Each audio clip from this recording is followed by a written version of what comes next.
का work visa appointment मिलने में इतना टाइम क्यों लग रहा है, ड्रॉ सिस्टम कैसे काम करता है, या फिर एजेंट आपको अपॉइंटमेंट मतलब जल्दी दिला सकता है, या फिर जो पोलैंड का वर्क वीजा का प्रोसेस है ये एम्बेसी, ये वीएफएस हैंडल करती है या फिर एम्बेसी हैंडल करती है।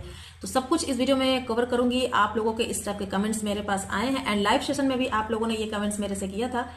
आप भी इन सवालों से परेशान हैं तो आपके कमेंट्स का रिप्लाई इस वीडियो में है। एंड आप सभी लोग, जितने भी लोग सोच रहे हैं अपॉइंटमेंट को लेकर, ड्रॉ सिस्टम को लेकर के, सभी के लिए ये वीडियो है। तो फिर वीडियो को फुल वॉच कीजिए एंड एक्सप्लेन करूंगी मैं स्टेप बाय स्टेप, सभी प्रोसेस को आप समझिए। इस वीडियो में मैं आपको मिथ्स एंड फैक्ट्स दोनों को क्लियर करूंगी ताकि आप सब किसी भी फेक इन्फॉर्मेशन या किसी भी स्कैम का शिकार ना हो जाएं। सबसे पहले आप सभी का वेलकम है आज के इस वीडियो में। उम्मीद है कि आप सब अच्छे होंगे और अपना ख्याल रखिएगा। बात करते हैं अपॉइंटमेंट प्रोसेस की। अगर आपके पास वैलिड वर्क परमिट है तो आपको पहले प्रीलिमिनरी वीजा एप्लीकेशन फॉर्म को फिल करना पड़ता है। उसके बाद आपका एप्लीकेशन ड्रॉ में चला जाता है। अगर आपका एप्लीकेशन सिलेक्ट हो जाता है तो एम्बेसी या ऑथराइज सिस्टम की तरफ से आपको अपॉइंटमेंट की डेट मिलती है।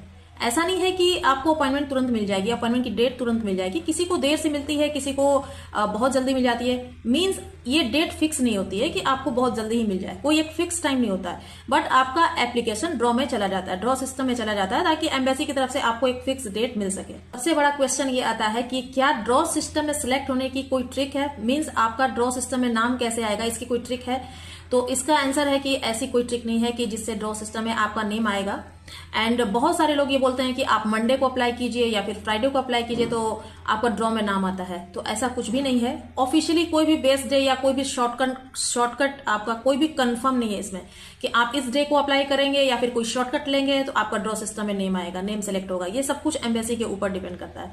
अगर कोई भी आपसे ये बोलता है कि वो 100% आपको अपॉइंटमेंट लेकर देगा तो इसको आप केयरफुली वेरीफाई कीजिए कि ये अपॉइंटमेंट आपको एम्बेसी की तरफ से आया है या फिर आपको फेक अपॉइंटमेंट आया है। क्योंकि एजेंट्स क्या करते हैं कि अपॉइंटमेंट का स्क्रीनशॉट आपको लेकर के देते हैं। ऐसा केस मेरे पास आया है कि अपॉइंटमेंट बुकिंग नहीं हुई है बट किसी फेक अपॉइंटमेंट को उन्होंने स्क्रीनशॉट लेकर के एक कैंडिडेट को दिया है, जबकि अपॉइंटमेंट उनकी बुक हुई ही नहीं थी।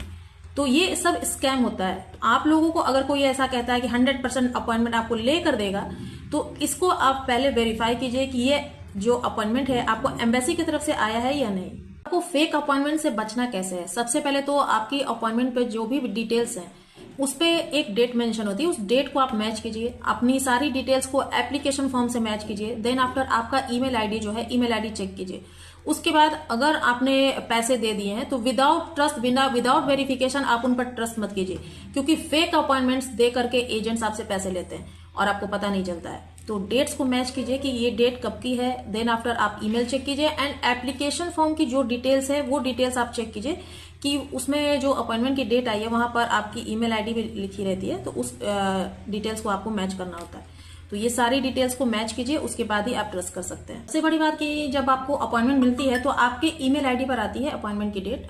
जो नोटिफिकेशन आता है, जो भी ईमेल आती है वो आपके ईमेल आईडी पर आती है। अगर आपने एजेंट से फॉर्म फिल करवाया है तो एजेंट के ईमेल आईडी पर आती है, बट आपको उसको वेरीफाई करना बहुत जरूरी है कि वो एम्बेसी की तरफ से मेल आई है या नहीं। अब बात करते हैं वर्क परमिट एक्सपायरी की। आपने लाइव सेशन में भी पूछा था कि वर्क परमिट एक्सपायर हो जाएगा सपोज, तो उस केस में क्या करेंगे? तो आपको वर्क परमिट एक्सपायर होने का वेट नहीं करना है।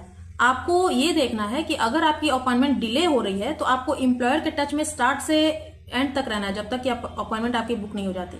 तो आप एम्प्लॉयर के टच में रहेंगे। आपकी अपॉइंटमेंट डिले हो रही है तो आप अपने एम्प्लॉयर को इन्फॉर्म कर सकते हैं कि अपॉइंटमेंट डिले हो रही है, तो आप वर्क परमिट को रिन्यू कर सकते हैं या फिर आप न्यू वर्क परमिट अप्लाई कर सकते हैं। तो एम्प्लॉयर के टच में रहना हमेशा जरूरी है, एम्प्लॉयर के कॉन्टेक्ट में रहना हमेशा जरूरी है, ताकि आपकी जो वर्क परमिट की जो एक्सपायरी है उसका आप वेट ना कीजिए।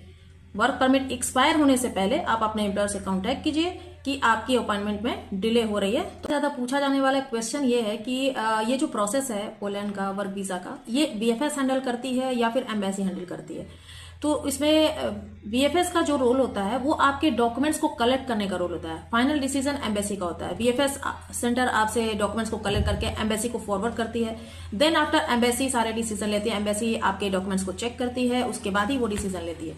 तो बीएफएस का इसमें रोल सिर्फ इतना है कि वो आपके डॉक्यूमेंट्स को कलेक्ट करेगी एंड एम्बेसी को फॉरवर्ड करेगी। डॉक्यूमेंट से पहले आपको 5 जो टिप्स मैं बता रही हूँ उसको आपको फॉलो करना। इससे ज्यादा भी टिप्स आपको खुद समझ में आएगा जब आप एप्लीकेशन फॉर्म को फिल करेंगे। तो आपको खुद सोचना चाहिए कि आपको केयरफुली जो भी प्रोसेस है केयरफुली करना है। तो यहाँ पर 5 टिप्स इंपॉर्टेंट है। सबसे पहले तो आप अपना वर्क परमिट के जो डिटेल्स हैं उसको वेरीफाई कीजिए। देन आफ्टर आपको प्रीलिमिनरी एप्लीकेशन फॉर्म को फिल करना होता है, उसको केयरफुली फिल कीजिए, क्योंकि वो अपॉइंटमेंट के अप्रूवल के लिए जाता है। ये एप्लीकेशन ड्रॉ के लिए जाता है, ड्रॉ में आपकी डेट आ जाए, ड्रॉ सिस्टम में आपका नाम आ जाए, तो इसलिए ये एप्लीकेशन आपको जाता है। देन आफ्टर आपको फेक एजेंट से बचना है। उसके बाद आपको ऑफिशियल अपडेट्स को ही फॉलो करना है। एंड जब भी आप अपॉइंटमेंट से पहले आपके टोटल जितने भी डॉक्यूमेंट्स हैं उनको रेडी रखना है, क्योंकि आपको डॉक्यूमेंट्स रेडी करने में भी टाइम लगता है। अपॉइंटमेंट की डेट मिलते ही आप सारे डॉक्यूमेंट्स को देखिए कि वो अपडेटेड है या नहीं। उसके बाद अपने अपॉइंटमेंट की डेट पर आप एम्बेसी जाइए एंड डॉक्यूमेंट्स को आप सबमिट कीजिए। तो इन टिप्स को आपको फॉलो करना चाहिए। मुझे आप कमेंट्स में बताइए कि आप किस स्टेज पर हैं। आपका प्रीलिमिनरी फॉर्म फिल हो गया, या फिर आप ड्रॉ का वेट कर रहे हैं, या फिर आप इंटरव्यू की डेट का वेट कर रहे हैं, या फिर आपकी अपॉइंटमेंट मिल गई है।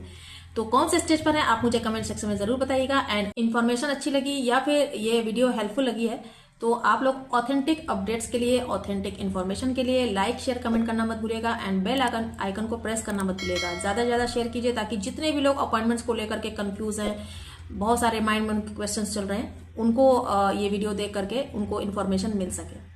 तो कुछ नए अपडेट के साथ मिलेंगे नेक्स्ट वीडियो में। तब तक के लिए बाय बाय।